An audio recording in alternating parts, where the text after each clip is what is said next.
Hey guys, welcome back to the channel. आज की video में हम बात करेंगे एक बहुत ही इंटरेस्टिंग और creepy sci-fi horror series don't come home के बारे में, जो 2024 में नेटफ्लिक्स पर रिलीज हुई है, जिसके एपिसोड 3 तक की स्टोरी हम पिछले पार्ट में जान चुके हैं। अब हम आगे की कहानी को जानते हैं, तो बिना किसी देरी के चलिए जानते हैं। लेकिन उससे पहले अगर आपने चैनल को सब्सक्राइब नहीं किया है तो अभी करें और वीडियो को लाइक भी कर लें। तो अब चलिए शुरू करते हैं।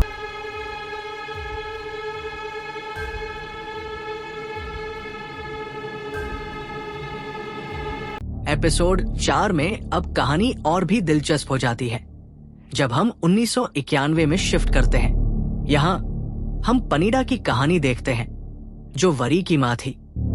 पनीडा, वरी और उसके पिता सभी बीच पर जाने वाले थे, लेकिन पनीडा अपने काम में इतनी व्यस्त होती है कि अपनी फैमिली को नजरअंदाज करती है और अपने ऑफिस चली जाती है, जिससे वरी बहुत दुखी होती है। ये एपिसोड दिखाता है कि कैसे पनीडा ने अपनी बेटी वरी को नजरअंदाज किया। वही ऑफिस में कुछ अजीब गलिच की वजह से एक ब्लैक स्फीयर बनता है, जिससे एक सैंडल पनीडा के पास आती है, पर वो कुछ समझ नहीं पाती। उसके बाद पनीडा और वरी और उसके हस्बैंड घूमने जाते हैं, जहां रास्ते में झगड़ा होता है। गुस्से में आकर पनीडा बीच रास्ते में कार रोककर उतर जाती है और तभी एक ट्रक आकर कार को टक्कर मार देता है, जिससे वरी और उसके पापा की मौत हो जाती है। ये शौक सबके लिए होता है, क्योंकि अगर वरी 1991 में ही मर गई थी, तो 2024 में हम कौन सी वरी को देख रहे हैं? पनीडा खुद को सबकी मौत का दोषी मानती है और उसकी मानसिक स्थिति बिगड़ जाती है। थेरेपी लेने के बावजूद एक दिन पनीडा इतनी स्ट्रेस्ड होती है कि सुसाइड करने की कोशिश करती है, पर तभी वही ब्लैक स्फीयर वापस बनता है और उसमें पनीडा की सैंडल गिर जाती है, जो एपिसोड की शुरुआत में उसे मिली थी। मतलब ये ब्लैक स्फीयर एक टाइम लूप था, जो भविष्य से पास्ट में चीजों को ला सकता था। इस इंसिडेंट के बाद पनीडा का गोल अपनी बेटी को बचाना होता है और इसके लिए वो अपने घर में जनरेटर लेकर आती है, ब्लैक स्फीयर बनाने लगती है और एक दिन कामयाब हो जाती है।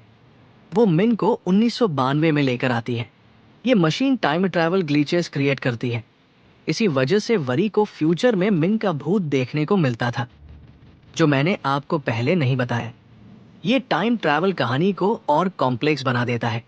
मिन अपनी माँ को बहुत मिस करती है, लेकिन पनीडा मिन को अपनी बेटी वेरी की जगह डीन लगती है और उसे वरी बुलाने लगती है।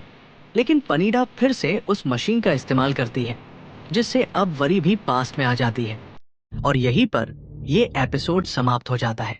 तो इस एपिसोड से हम जान जाते हैं कि मिन को पास्ट में खुद पनीडा ने बुलाया था, जो वरी की माँ है, और अब उसे ही वरी बना देती है। लेकिन अब वरी भी वहां पहुंच जाती है। मतलब वरी और कोई नहीं, मिन ही थी, क्योंकि वरी 1992 में ही मर चुकी थी।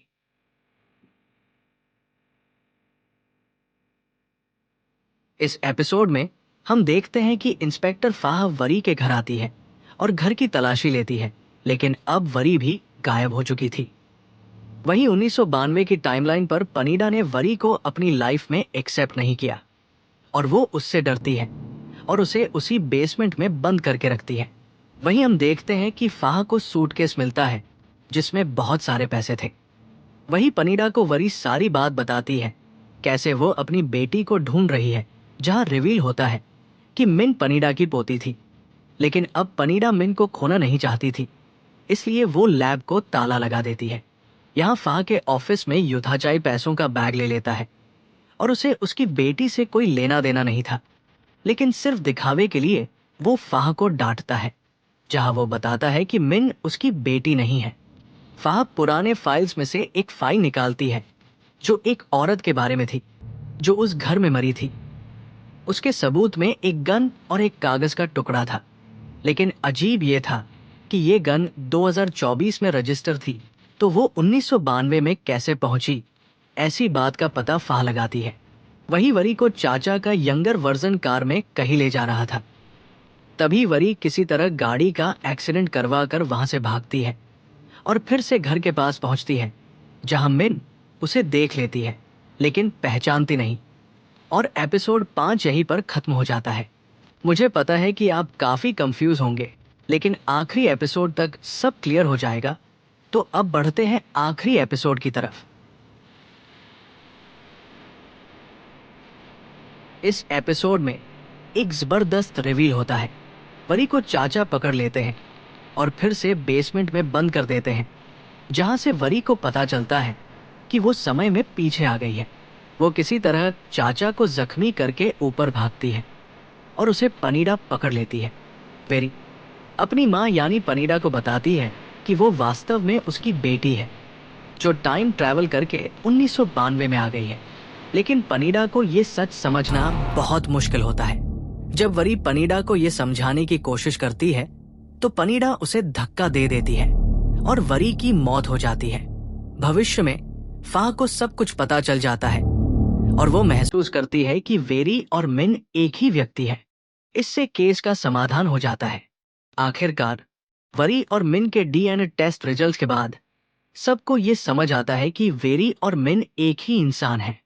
ये केस टाइम ट्रैवल के ग्लीचेस की वजह से कॉम्प्लेक्स हो जाता है। ये सब कुछ एक लूप में चल रहा है जहां हर चीज रिपीट हो रही है। इस एपिसोड से हम क्लियरली जान जाते हैं कि मिन को पास्ट में खुद पनीडा, जो वरी की माँ है, उसने गलती से बुलाया और अब वो उसे वरी बना देती है। लेकिन अब वरी भी वहां पहुंच जाती है, यानी वरी और कोई नहीं बल्कि मैं ही थी, क्योंकि वरी तो 1992 में ही मर चुकी थी और वरी को उसकी माँ ने ही मारा था, जिसकी वजह से भविष्य में वो पागल हो जाती है। फाह केस को क्लोज करती है और अपनी पर्सनल लाइफ में भी बदलाव लाती है, जैसे कमिश्नर के साथ अपनी टॉक्सिक रिलेशनशिप को खत्म किया और अपने बच्चे के साथ अपनी जिंदगी को नई दिशा दी।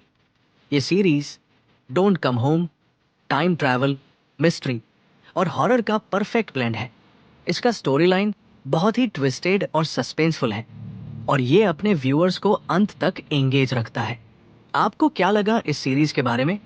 क्या आपको लगता है कि टाइम ट्रैवल के ग्लीचेस की वजह से ये सब कुछ रिपीट हो रहा है? अपनी थॉट्स हमें कमेंट सेक्शन में जरूर बताएं।